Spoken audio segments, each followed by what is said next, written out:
Good evening, everyone, and welcome to the Brian Crombie Radio Hour on Saga 960. So I've had the privilege of interviewing before Brian Gallant, who is the former Premier of New Brunswick, one of the youngest premiers in Canadian history, one of the most dynamic gentlemen I've had the privilege of getting to know and interview. And then I was very impressed last week when I saw on LinkedIn that he's recently been appointed the Chief Executive Officer of Space Canada. Congratulations. What a great new gig. Thank you so much, Brian. And all of those kind words are very appreciated. Right back at you for sure. So thanks for having me. My pleasure. So tell me, who is Space Canada and what are you going to be doing? Well, so first off, it's who they are is just, it's fascinating is the word that comes to mind. So really it's a bunch of Canada's space innovators that have gotten together and said, we need to do a better job of collaborating amongst ourselves, of collaborating with other key stakeholders, such as governments, such as other businesses, such as the supply chain, such as allied members of the space sector, academia, researchers, and the list goes on. So they decided they wanted to do that. And then they approached me and to see if I'd be interested in playing a role. So I ended up being very interested, but that process was fascinating in itself. And I think says a lot about the sector and what is needed to answer your question, what I'll be focusing on. So when I was asked about this, I sort of said, wow, that sounds super cool. You know, space, it's innovative, it's interesting, it's science, it's inspiration, all this stuff mixed together. But then when I looked into it, that's when I really got excited because the space sector does so much for our everyday lives. And it also does a lot and can do so much to help us tackle societal challenges that I'm concerned about. And I think many Canadians are concerned about, from climate change to inequalities, to security, sovereignty, and many other important things that we need to address. So all that to say, I'm going to be enthusiastically communicating the benefits of the space sector, working on collaboration within the sector, and all those that can contribute on the peripherals to space, whether they're businesses, organizations, academia, researchers, and of course, working with governments across the country and the federal government as well, ensuring that we're prioritizing space to the degree that we should. And I can tell you, as somebody who, looked into this in depth, that we definitely should be doing more and trying to organize ourselves here in Canada to play a larger role, because space is going to be crucial to the future quality of life of Canadians and of everyone across the planet. Fascinating. I'm sure you're the type of person that can make this a real presence in Canada. So thank you for taking on the job. So is this an industry association, a not-for-profit? Yeah, all the above. And essentially, we're building the organization. I mean, that's also pretty cool from a more kind of logistical point of view. I like that kind of thing. I mean, I really enjoyed working with a wonderful team in creating the Canadian Center for the purpose of the corporation. I'm still going to be involved as an advisor with them, which I'm really happy to be able to do, because that's an important topic and really kind of leads itself into what the space sector needs to be communicating as well. So communicating about how business and other institutions need to play a role to tackle societal and planetary challenges, I find is exciting, it's emerging, and it's important. So I'm happy about that. And logistically, I enjoy creating the center. So I'm going to be doing that with Space Canada, with the team that we have and the members that we have. So that's going to include figuring it all out, to be honest. I mean, we're early days here, and we need anybody that's interested, anybody that plays a role, or anybody that wants to play a role with regards to advancing space here in Canada, to reach out and to work with us. And there's going to be ways in which we're going to be able to bring in all the enthusiasm and all the knowledge and experience that they have, and make sure that we advance the best arguments and we collaborate more than ever before to improve the space sector here in the country. So getting these multi-million dollar businesses to startups to people that are just trying to think of what they can do and how space can relate to the challenges that they're trying to address, bringing all these people together, I think is going to be a really fun exercise, and an important one with challenges, I'm sure, but that means that you're doing something that's worthwhile. So it's all good. It sounds like just a fantastic job. Congratulations on the appointment of Brian Gallant as Chief Executive Officer of Space Canada. We're going to take a break for some messages and come back more with Brian Gallant, the former Premier of New Brunswick, now the Chief Executive Officer of Space Canada. I'm going to ask him, what we've been doing in space and where he thinks Canada can contribute in just a minute. Stay with us, everybody.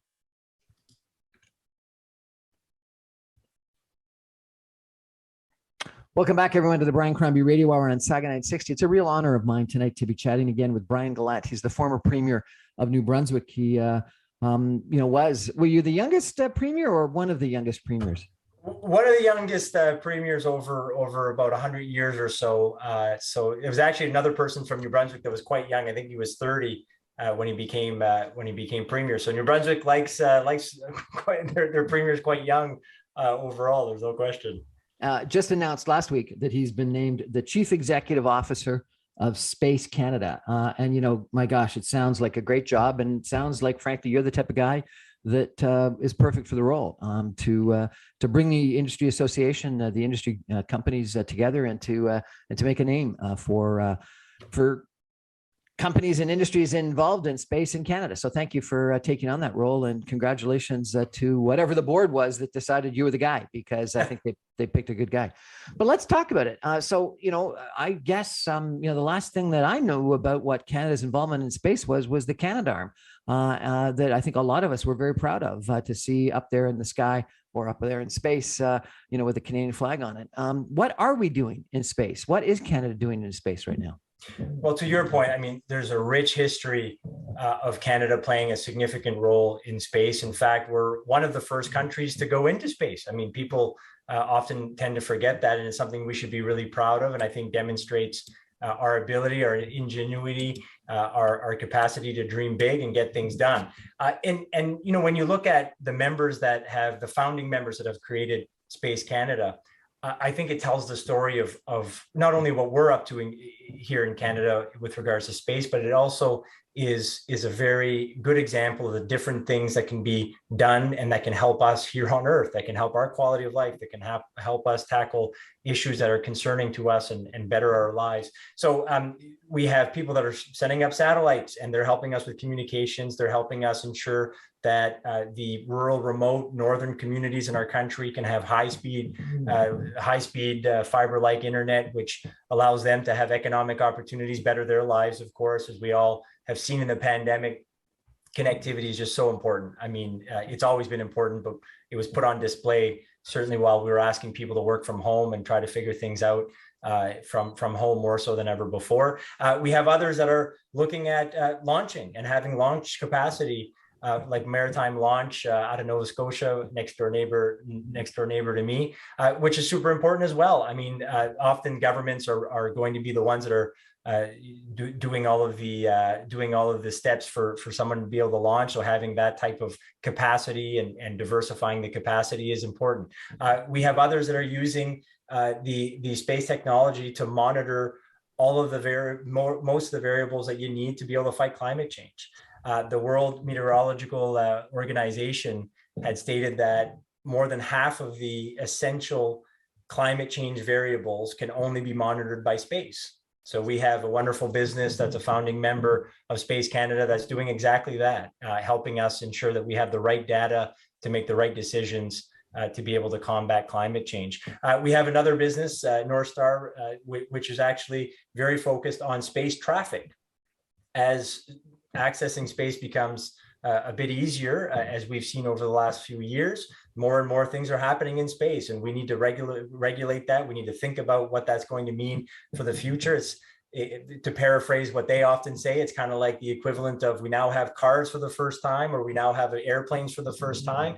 It ain't too bad when there's only a few on the road or a few in the air, but after a while, when there's quite a bit of traffic, we need to regulate. We need to think about what that looks like.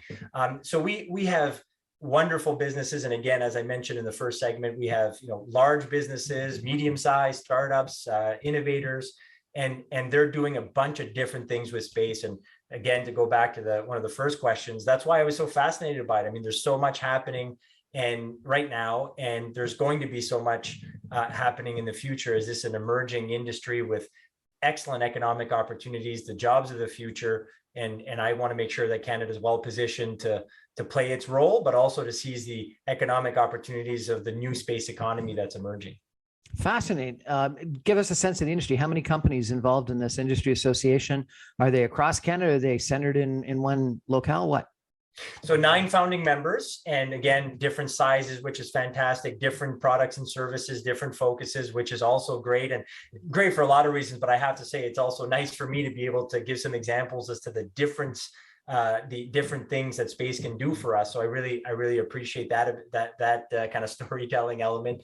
And yeah, different regions. I mean, we have some that are out west, we have some that are out east, we have some in central Canada, Quebec. We have people that are doing different things from different cities across the country. And look, 9 founding members. I keep saying founding because we're gonna keep growing and have other members bring their perspectives, their ideas and energy to this. But it's great to have 9 founding members that had the foresight to say we need to do all that much more, collaborate more than we've ever seen before as an industry, as a sector, and with all those that play a role. And of course, one of the main people that main institutions that play a role is government, and working with them hand in hand will be very crucial for Canada's space sector moving forward. Is government part of the association?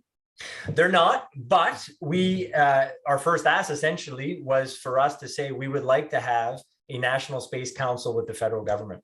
And I really am proud of this ask because it's not about the money. It's about exchanging information. It's about collaborating more so than before. It's about helping government be able to get all the departments and all the agencies that play a role in space together in the same boat, rowing in the same direction to make the right types of decisions. And it's also about sending signals.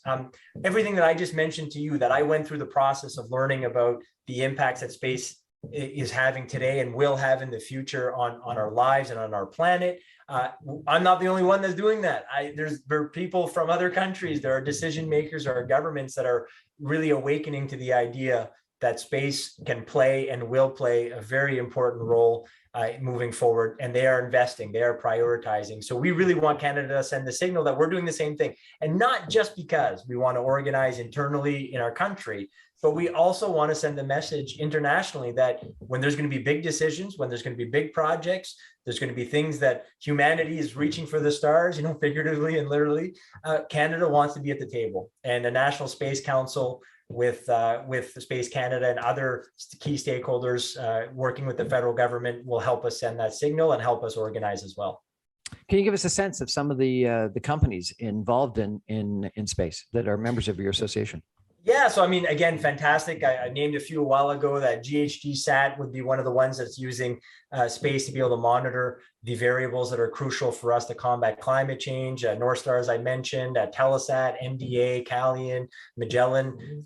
Gallant and Magellan do some other things as well, but they have significant and important space operations within their businesses. We have Mission Control as well, which is a great startup, which is a small business, but they're doing mighty things and helping us go back to the moon, providing some products and services there. So we just have, again, an array of businesses that are doing wonderful things. And another one that I would add that's great is, Space Bridge, for example.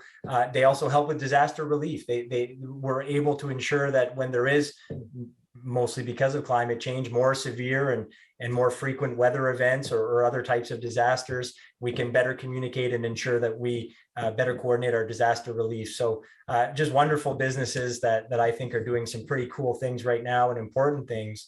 And again, can't stress enough, this is an emerging topic. This is an emerging sector. And for all the reasons I mentioned already, important for us to prioritize. But then there's for Canada, there's the economic opportunity that's there. We want to be able to get as much of that as we can, because these are going to be jobs of the future. These are going to be things that are really going to not just give us economic opportunity directly, but making sure that we're playing our role in space will help other industries as well be able to perform all that much better.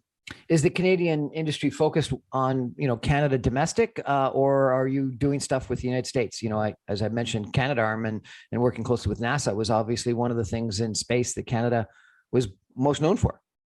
So our first priority will be, there's no question, to organize the sector and make sure that we're collaborating more so than ever before. And that's really important. And I keep stressing that. I mean, there's a role for the sector to do all that much more, to be able to ensure that all of the key stakeholders are aware of all the same types of challenges, and they're working on the opportunities together. And then, of course, within the sector, once that's solid. We want to make sure that other key stakeholders are being brought to the table and working together. And then there's the international piece for sure. I mean, it's going to be this is going to be an emerging sector for our country, but again, for other countries, and of course, for international collaboration. So we want to be at that table. And again, to your point earlier, I mean, Canada has a rich history. So we have a strong brand when it comes to space, and we have excellent businesses and organizations that have shown that they can do impressive things, and they can stand shoulder to shoulder with any other country or any other business around the world.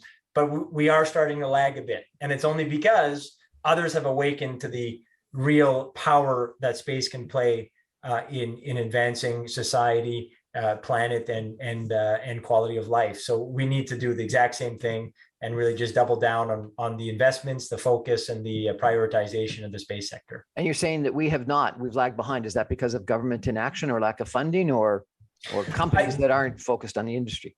Yeah, I mean, it's a great question, and I want to be, really fair. I've been in those shoes. Look, there's lots of priorities, and I get it. And space is one of those that it's really a sector that is going to be so important, and today is important. But the way it's important today is not what we envision it, right? And I went through the process, so I want to be really fair. I mean, when you think of space, you don't necessarily think of all the things that I've mentioned already of what it can do for climate change, inequality, providing connectivity, helping ensure that we have the right data to make the right decisions here to address planetary and societal challenges, and helping with our sovereignty and our security and all this other stuff. So we don't think of that stuff, and I get it. I went through that process of reflecting on what space does for us as well. So I say that because, look, the government has made some significant investments. I know, believe in space, but we just need to prioritize it all that much more. We need to double down on the prioritization of space and the collaboration that is needed with the federal government. And again, the National Space Council would help us do that. And also just to, again, I can sympathize. It's nobody's fault, but also just to help us coordinate the efforts within the federal government. I mean, the government's huge. And again, when we think of space, we'll think of kind of CSA, for example, and they have a very important role to play, the Canadian Space Agency, to spell out the acronym. Very important role to play, but there's so many other departments that have an important role to play. So when you have a large organization, and for a sector like space, when you have different departments that have a crucial role to play, we need to make sure that we're coordinating. And we think we can help through a National Space Council, the federal government, be able to do that. So it's not just the one department making decisions that will be kind of handcuffed with its priorities, platforms, programs, but all the departments working together, making decisions holistically, and decisions that are interrelated together. So that's the vision of why we think this would be important. We're chatting tonight with Brian Gallant. He's newly been appointed the Chief Executive Officer of Space Canada. What a cool job. I think this is the job every kid grows up thinking, I want that job. And Brian Gallant, the former Premier of New Brunswick, he's the guy that got the gig. Congratulations. Unbelievable. We're going to take a break for some messages and come back more with Brian Gallant. I'm going to ask him, some issues that have come up of late in regards to space. And he's newly appointed, so he may not have answers for me, but we'll see what he's got to say. Stay with us, everybody.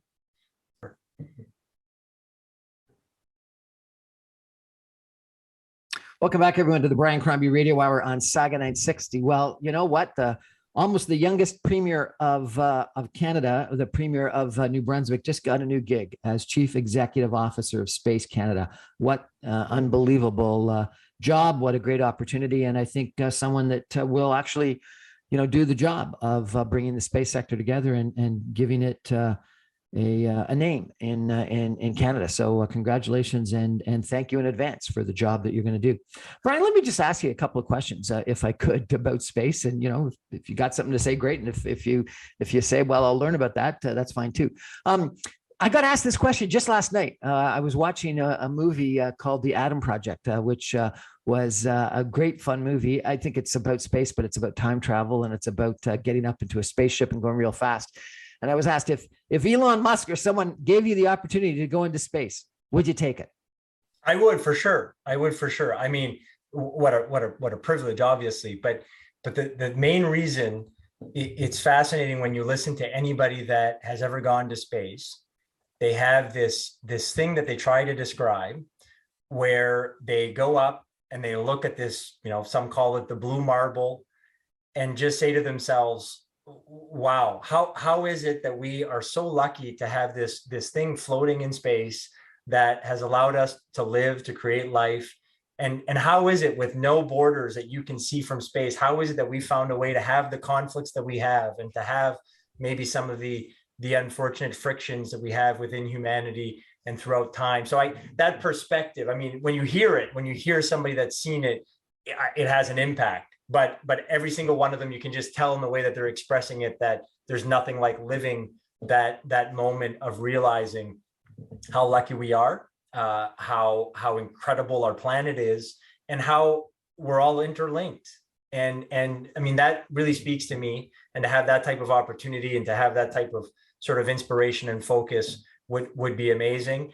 And I mean, you'd just be the envy of a lot of people, because as you mentioned in the last segment, I mean, everybody, when they're young at some point thinks about that and dreams about the stars. So it'd be a pretty amazing thing to be able to do. And look, space exploration, space tourism is becoming more accessible and is becoming more of a possibility. So there are people that are listening right now that may very well, some maybe have to grow up a bit, but may very well get the opportunity in the years to come to do so. And that's a pretty amazing feat for humanity when you think about it.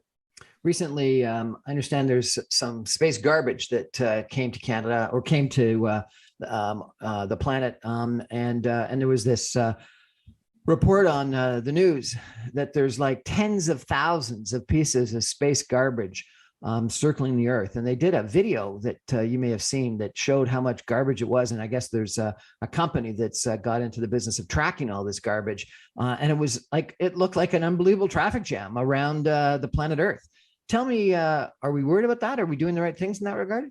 We're definitely worried about it. Interestingly, the World Economic Forum every year lists off the major risks that it sees facing society and planet. And I think the idea of this is me assuming, they probably did that years ago, basically to kind of talk to the business crowd and say, here are the concerns and the risks that you should be thinking about over the next year. That's morphed, I think, a little bit into more kind of a society-facing point of view, but I'm guessing it started with the idea of providing risk assessments to businesses. So I say that because when you look at the risks of the risk report of the World Economic Forum this year, it is really interesting when you look at that with the perspective of space. So, for example, they talk about cybersecurity issues. Well, space sector can definitely help us ensure that we're securing ourselves, our institutions, our lives, frankly, from cybersecurity. It speaks about inequality. So the World Economic Forum risks and inequality, I think, is often on the list. And in inequality, it specifically talks about the digital divide and how the digital divide is an immense issue that has to be addressed for us to mitigate the risk of inequality. And of course, space can help us ensure that we provide high-speed like internet to rural, remote, northern communities. And that's not just communities, it can be hospitals, it can be businesses, it can be organizations that are in different parts of the world and in Canada trying to do good things. And then you look at the other risk, which was specifically number 5, was specific. Oh, and obviously climate change was one of the risks, and I won't belabor that because I've already mentioned the role space can help protect our coast. It can monitor our forests. It can help get us the data and the variable data that we need to be able to fight climate change effectively. And then number 5 was just flat out space traffic. So, Brian, sorry for the long answer, but I just think it's so not the garbage that I'm worried about, but by lots of different things. Yeah, space traffic essentially gets to the concept of garbage, if you will, but it just gets to the concept that we have a bunch of things floating around now in orbit, and because of that, it actually made it on the top 5. So long-winded answer, but I just think it's such a way to highlight the importance of space. I mean, the other risks, really almost all of them you can link to space as being a part of the solution to address the risks list off in this report. And then 5th specifically mentioned space. So to your point, it is definitely on the radar. It is definitely something that we need as humans need to do more, but also in Canada. And we have, for example, a wonderful business, North Star, which is out of Quebec, that is doing exactly this. They're trying to figure this out and be able to try to help the world get the data it needs to ensure that we kind of have a regulation around this, and we have kind of traffic laws, if you will, for the lack of a better description of it. And if we don't have that, we're going to end up having this space debris, and we're going to have things colliding together, and we're going to have, unfortunately, a situation that we will limit our access to space or make it more complicated, as we have things that are, as you mentioned, sort of garbage, if you will, that's floating around. So yes, the answer is it's a big concern. It's made the top 5 of risks listed off by the World Economic Forum for the first time. And it's something that a Canadian business and others in the Canadian sector of space are thinking about and dedicated a lot of their efforts and investments to figure out. You talked about connectivity. I had a professor from university in Montreal come on my show and talked about a proposal by a company owned by Elon Musk to put in low-level satellites to provide a lot of connectivity to northern communities, rural communities, and indigenous communities.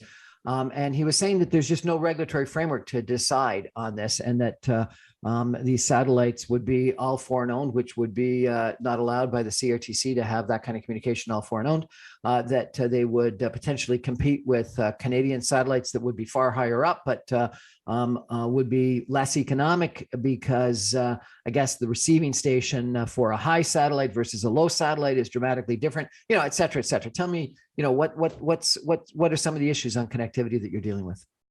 Well, look, I think the person who came on is absolutely right to have listed off what they did, and I agree. I mean, we got to think about how we're going to regulate the access to space, and how we're going to regulate the traffic, and how we're going to also ensure. I mean, I don't raise this one as much, but I definitely should, because it's important. I just try to be a bit more positive and focus on things that are solutions. But there's also the militarization of space, right? And that's a whole other reason as to why Canada has to play a role and step up, and our allies have to do the same thing. And we need to be sending the signal through the National Space Council, as I mentioned, that we want to be at the table figuring this stuff out. And again, I like to focus on the positivity, but that's definitely a potential negative aspect of space. Maybe some would make the argument as positive, but I think it's an unfortunate development, if you will, but it's a development, and there are countries that are looking into that, and we need to make sure that we step up to it. So all that to say,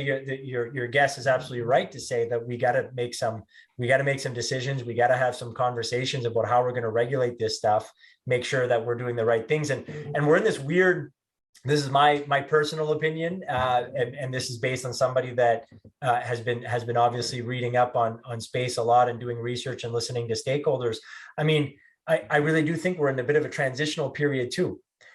Governments were basically the only game in town before for space, and then we've had a bit of a, you had a bit of commercialization. You had businesses come in, which is normal, which for a lot of reasons can be a very good thing. But I think we're seeing that accelerate, and now we're seeing with the access to space becoming a little easier. Still not easy, but easier. We see more businesses and more organizations and even more governments, frankly, to trying to do what they can to get up there and use space and hopefully for good, but maybe for some things that could be deemed negative. So all that to say, we're in a very interesting period, and hence why, not to come back to my thesis, but hence why we'd really like this National Space Council, because we're in this period where there's a lot going on, and government plays such a pivotal role for the space sector, and it will continue to. But there's other players that are playing very important roles too, and getting the right dialogue, having the right people working together, and formalizing collaboration more so than ever before, like other countries are doing, by the way. I mean, US has this type of entity. The UK does as well. France has an immense focus on space as well. So and Russia, China, and many others too are stepping up as they realize the potential for space. So we really want that collaboration for the reason I just mentioned, and also because we're in this transition where a lot of other organizations other than government are going to play an increasingly important role in space. So let's figure it out together, essentially. There's lots of negative outcomes, obviously, of the Russian-Ukraine war, but one of them that came out last week was it puts the International Space Station into question. Tell me what the issue there is. Yeah, I mean, one thing this is sort of less about my role with Space Canada and just the roles that I've been very lucky to have over the years. I mean, one of the things I've realized is in life, everything's pretty interconnected. I mean, if you have a priority in your life, you cannot solely focus on that one priority because there are so many other things that will impact whatever is important to you. Like it's all interrelated. And I just think that we're all interrelated, and what happens in one part of the world has an impact on everyone else. And again, to sidestep a little bit the conversation about space, I mean, if we didn't know that, we just needed the pandemic. I mean, something that is happening in another part of the world impacts us. And I'll make my little plug that I hope that we're all going to start to, the Western world especially is going to start to do a little bit more when it comes to providing the international community more vaccines. And for a few reasons. One, it's the right thing to do, but also because it's in our best interest. If we don't do that, there's going to be the COVID variants. Yeah, that's right. The COVID variants are going to keep coming our way. So it is in our best interest as well, even from a self perspective. So I really think that we are at a time in modern history where we're getting so many examples of how we're interlinked.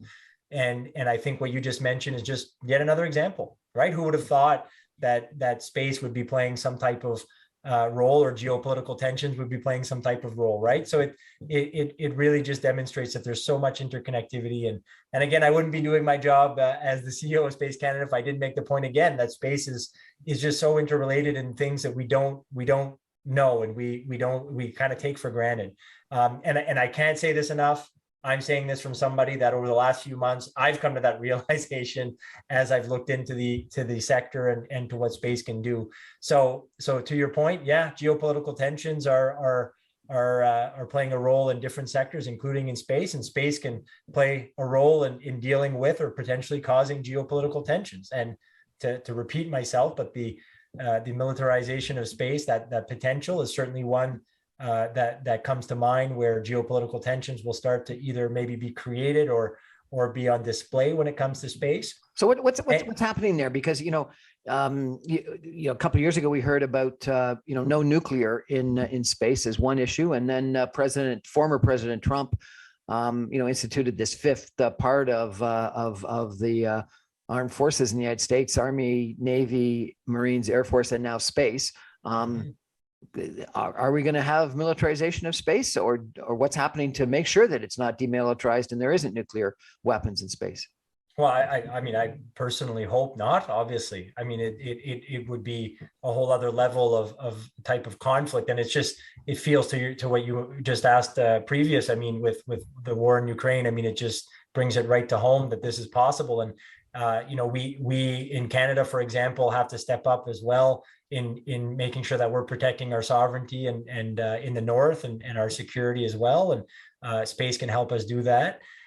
So look, I'm concerned about it, and I'm concerned only for a few reasons that are pretty simple. I mean, there are countries that are looking into it, and the U.S. stepping up and creating Space Force, as it's called, not the Netflix show. That's not what they created, but the agency. It's a clear signal that this is a thing. This is a thing. Now, how much of a thing it becomes will remain to be seen, but it's definitely something that is important enough to be considering and looking into. And the other reason why I'm concerned about it is because we know that other countries are looking into it as well. That's right. I mean, China, Russia, others are looking into the possibilities of the militarization of space. And the only other element that I'd add to that is, I mean, we already have an element of it already. I mean, cyber attacks is sort of a new form, a new way in which to sort of, declare almost a war on somebody or to attack a country or an institution. And space has a very important role to play in helping us secure from that point of view. So look, fascinating things. And I guess the main lesson I've learned in my life is that all these things are interrelated and they can all play a role. And it's unfortunate when it's a negative with a negative frame, such as the potential of militarizing space. Tell me about the role of academics in your association and or in your industry. I interviewed this fascinating professor from U of T that is like a world leading expert on the expansion of the Milky Way. And she described these ribbons that come out of the Milky Way that she thinks explain how the Milky Way is growing and how black holes exist, and et cetera, et cetera. It's absolutely a fascinating conversation. And she said that people don't realize it, but Canadian academics are leaders in space research. Mm. Well, and I mean, we're a part of the Webb telescope as well, which is to at least have a bit more positivity on the international front, which is a wonderful international collaboration. And yeah, I mean, again, we should be really happy, proud, and we should certainly be building on the foundations and the history that we have in the space sector, and that goes from A to Z of the sector. And we have wonderful researchers and scientists and people that play an important role from the academic point of view. And to your specific question for Space Canada, the answer is that we're not 100% sure yet, but we want to make sure that they're collaborating with us, that they're a part of our movement. And what that looks like kind of remains to be seen with a startup. And it's actually interesting, Brian. I mean, just Friday, I had a wonderful conversation with somebody that's in that space, no pun intended, just asking, how do we make this work? And how do we ensure that we have all the key stakeholders working together? And I got some wonderful advice. And then I had another meeting on the same topic, and then another. And the only common theme that I had, everybody was so excited that there was going to be a bit more of an organization and a bit more of collaboration in the sector. And also they're so enthusiastic of what space will be able to do. And it's wonderful to see, because it's not always the case, right? Sometimes you'll have key stakeholders in a certain sector that are a little more down, a little less energy, a little less optimistic about the future. But this seems to be a sector where everybody's very excited to collaborate, to double down, to do more, and to work together. So I'm really excited about that. And academia in Canada should be very proud of what they've done in the space sector so far. And hopefully we're going to, with National Space Council prioritizing space, with Space Canada being created, be able to do all that much more moving forward in all aspects of space. We're chatting tonight with Brian Gallant. He is the former Premier of New Brunswick. He's just been announced as the Chief Executive Officer of a new organization in Canada that is going to try to coordinate what's going on within the space industry. He's the Chief Executive Officer of Space Canada. What a fascinating job. We're going to take a final break for some messages and come back with some concluding comments with Mr. Gallant in just a minute. Stay with us, everybody.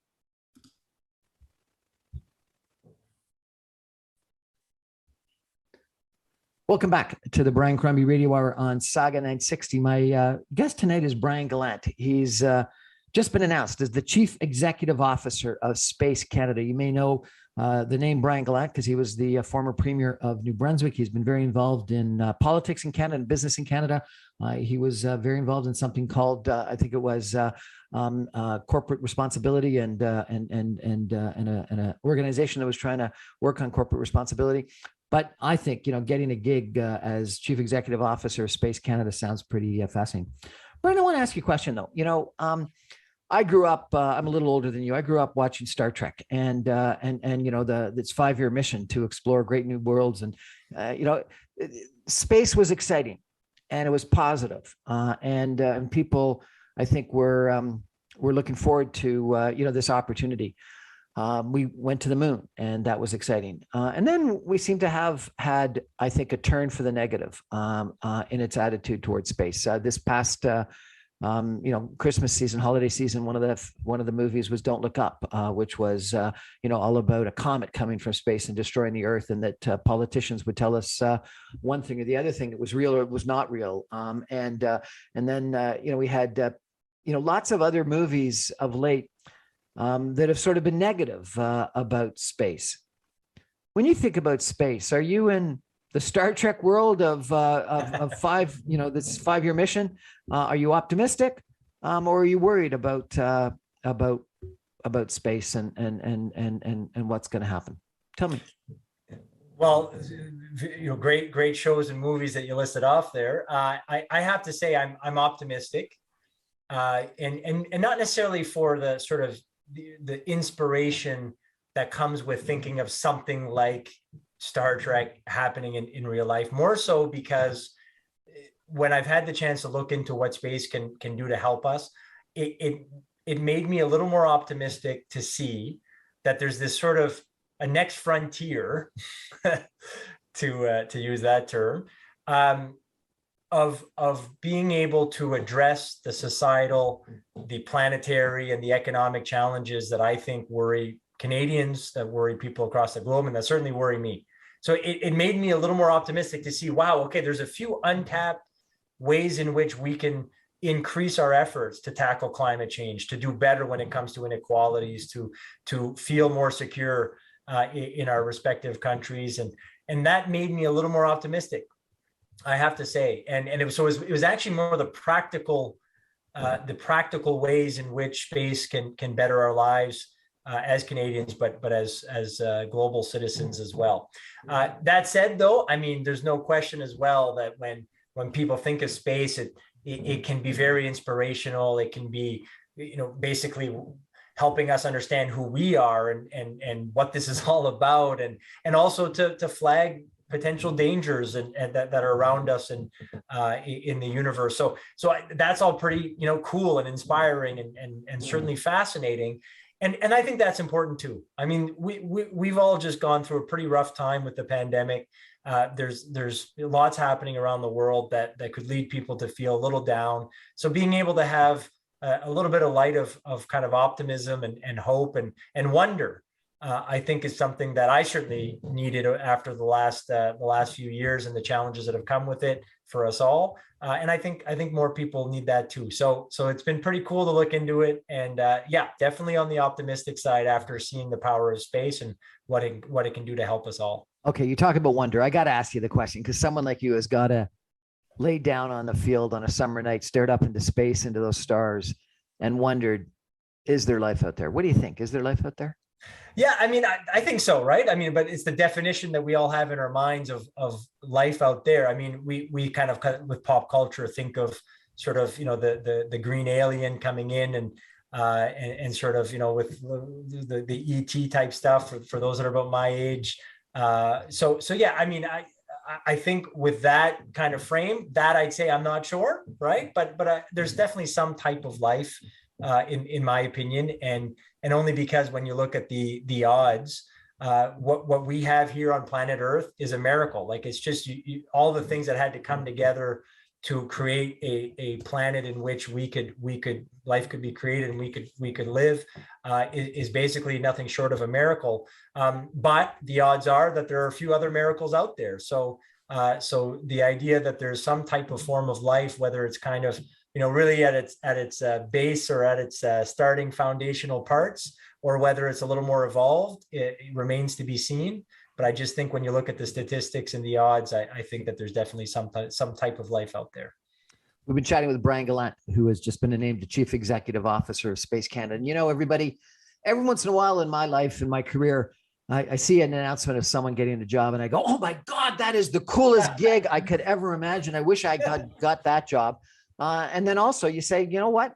The guy that got the job is the right guy for the job. And I tell you, this appointment that you've gotten, Mr. Gallant, is a great gig. I look forward to checking with you in the future and hearing what you accomplish. And I think you're the perfect guy for the job, because you're going to bring to it excitement and enthusiasm and knowledge and curiosity and dynamism. So thank you so much for joining us.